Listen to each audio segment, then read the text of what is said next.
అన్న మేము నలుగురం అన్నదమ్ములం, కలిసి వ్యాపారం చేస్తున్నాం. అందరం కలిసి ఒకే ఇంట్లో ఉంటున్నాం. రాత్రి ₹1,00,00,000 క్యాష్ తెచ్చి ఇంట్లో పెట్టాం. ఉదయం చూస్తే కనిపించడం లేదు.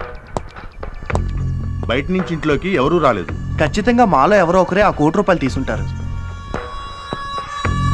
బాస్, మన సెటిల్మెంట్ 10 లక్షలు. సెటిల్మెంట్ మాట అలా ఉంచు. నేను ముందు ఒక కథ చెప్తాను.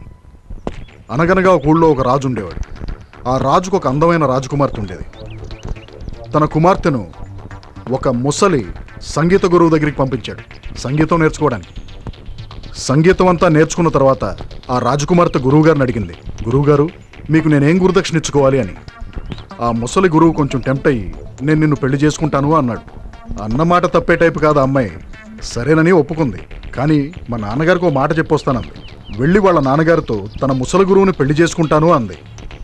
నాన్నగారు కూతురు టైపే, మాట తప్పే మనిషి కాదు. సరేనని కూతుర్ని తీసుకుని గురువుగారి దగ్గరికి బయలుదేరాడు. దారిలో ఒక అడవిలో నుంచి వెళ్లాల్సి వచ్చింది. అక్కడ ఒక అడవి దొంగ వాళ్ళని అటాక్ చేశాడు. అటాక్ చేసి ఆ రాజకుమార్తె దగ్గర ఉన్న నగలన్నీ తీసుకోవాలని చూశాడు.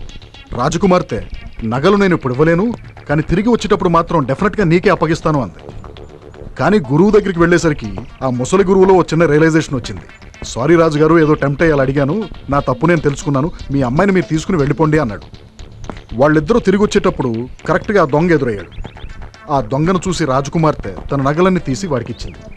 దొంగ కూడా ఎందుకో రియలైజ్ అయ్యి, మీ నిజాయితీ నాకు నచ్చింది, మీ నగలు మీరు తీసుకుని వెళ్ళిపోండి అన్నాడు. వాళ్ళు ప్రొసీడ్ అయిపోయారు. ఇది కథ. ఎలా ఉంది? ఈ కథలో 4 క్యారెక్టర్లు ఉన్నాయి: రాజు, రాజకుమార్తె, ముసలి గురువు, దొంగ. నీకెవరు నచ్చారు? వయసుకు తగ్గ పని కాదని తెలుసుకున్న గురువే నాకు నచ్చాడు. నీకు? నాకు రాజు క్యారెక్టరే నచ్చింది. తను తలుచుకుంటే గురువు తలైన అరగలడు, కానీ గురుదక్షిణ తీర్చాలని పెళ్లి కొప్పుకున్నాడు. నీకు? నాకు మాత్రం రాజకుమారి నచ్చింది. ఎందుకంటే గురువు దగ్గర దొంగ దగ్గర ఇచ్చిన మాట నిలబెట్టుకుంది. నీకురా?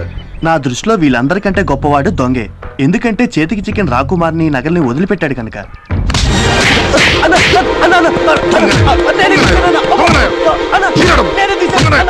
మీ సెటిల్మెంట్ అయిపోయింది. క్యాష్ కౌంటర్లో క్యాష్ కట్టి వెళ్ళిపోండి.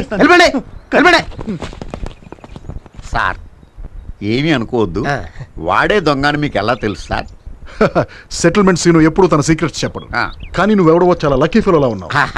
ఒక దొంగ మీద సానుభూతి ఎప్పుడూ ఇంకో దొంగకే ఉంటుంది. సెటిల్మెంట్ అండి.